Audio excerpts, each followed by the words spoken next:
निवडणूक आयोगाने मंगळवारी म्हणजेच 9 एप्रिल 2024 रोजी तेलंगणा सरकारच्या 106 कर्मचाऱ्यांना निलंबित केले आहे.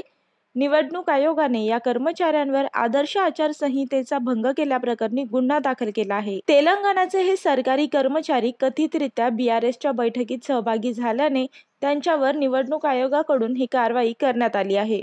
इंडिया टुडेच्या बातमीनुसार भारत राष्ट्र समितीचे म्हणजेच बीआरएसचे मेडकचे उमेदवार आणि माजी IAS अधिकारी पी व्यंकटराम रेड्डी यांनी आयोजित केलेल्या अनधिकृत कार्यक्रमाला उपस्थित राहिल्याबद्दल भारतीय निवडणूक आयोगाने मंगळवारी तेलंगणामधील 106 सरकारी अधिकाऱ्यांना निलंबित केले आहे.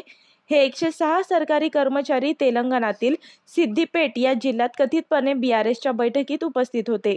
मिळालेल्या माहितीनुसार 7 एप्रिल 2024 रोजी रात्री एका विवाह हॉलमध्ये झालेल्या बैठकीत मोठ्या संख्येने सरकारी कर्मचारी उपस्थित होते. भाजपने दिलेल्या तक्रारीवरून निवडणूक अधिकाऱ्यांचे उड्डाण पथक बैठकीच्या ठिकाणी पोहोचले. उड्डाण पथक तेथे पोहोचताच त्यांना पाहताच तिथे उपस्थित अनेक कर्मचाऱ्यांनी तेथून पळ काढला.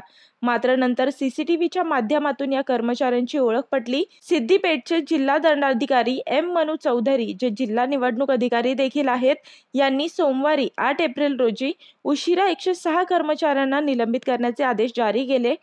या प्रकरणी मतदान पॅनलने म्हटले आहे की 7 एप्रिल 2024 रोजी झालेली मीटिंग सीसीटीव्हीमध्ये कैद झाली.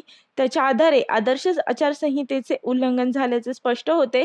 यानंतर अनधिकृतपणे सभा आयोजित केल्याबद्दल रेड्डी आणि इतर बीआरएस नेत्यांवर FIR दाखल करण्यात आला आहे. निवडणूक आयोगाने निलंबित केलेल्या सरकारी अधिकाऱ्यांमध्ये तांत्रिक सहाय्यक, अभियांत्रिकी सल्लागार, संगणक परिचालक, समुदाय समन्वयक, ग्रामसंस्था सहाय्यक, लेखापरीक्षक आणि इतरांचा समावेश आहे.